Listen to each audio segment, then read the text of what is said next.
तरी हरी नाना मोरिया हरी नाना री कोयली रोवे कुआं पार माँ। तरी हरी नाना मोरिया हरी नाना रे कोयली रोवे कुआं पार माँ। कुआं पार मारे तुआ मोरे ले जा संदेशा ससुरार माँ। कुआं पार मारे तुआ मोरे ले जा संदेशा ससुरार माँ।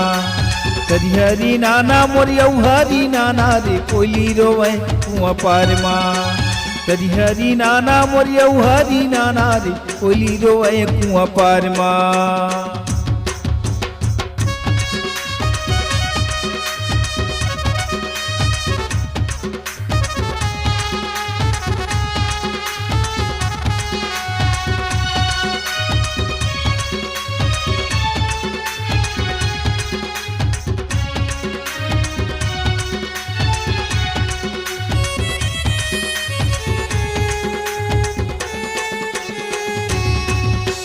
चाटी बिचारा मोर माटी डोहारे वो कोयली रोवे कुआं पार माँ। चाटी बिचारा मोर माटी डोहारे वो कोयली रोवे कुआं पार माँ।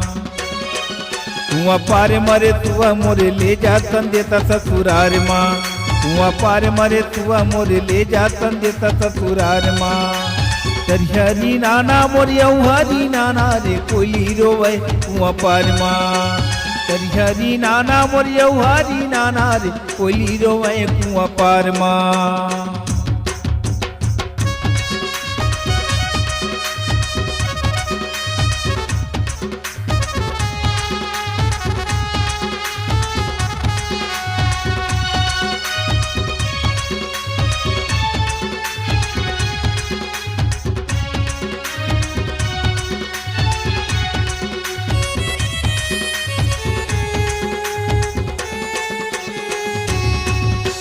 बारह बछर के देवारी तिहारे कोयली रोवे कुआं पार माँ। 12 बछर के देवारी तिहारे कोयली रोवे कुआं पार माँ। कुआं पार मारे तुआ मोरे ले जा संदेशा ससुरार माँ। कुआं पार मारे तुआ मोरे ले जा संदेशा ससुरार माँ। तरी हरी नाना मोरिया हरी नाना रे कोयली रोवे कुआं पार माँ। तरी हरी नाना मोरिया हरी नाना रे कोयली रोवे कुआं पार माँ।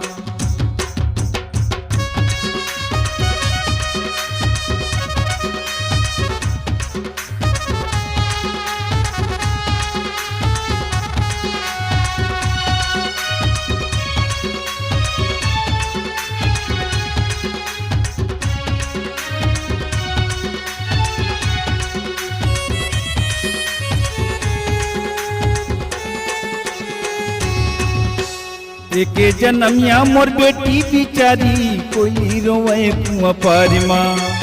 एके जनमिया मोर बेटी बिचारी कोयली रोवे कुआं पार माँ।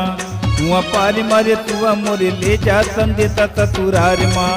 कुआं पार मारे तुआ मोरे ले जा संदेशा ससुरार माँ। तरी हरी नाना मोरिया हरी नाना रे कोयली रोवे कुआं पार माँ।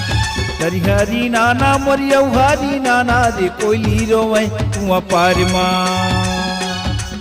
कुआं पार मारे तुआ मोरे ले जा संदेशा ससुरार माँ। कुआं पार मारे तुआ मोरे ले जा संदेशा ससुरार माँ। कुआं पार मारे तुआ मोरे ले जा संदेशा ससुरार माँ। नमस्कार, कृष्णांजलि स्टूडियो विश्रामपुर आप सबका हार्दिक अभिनंदन करती है। छत्तीसगढ़ी गीत, हिंदी ट्रैक या विज्ञापन रिकॉर्डिंग हेतु संपर्क करें श्री सुरेंद्र निषाद जी, विश्रामपुर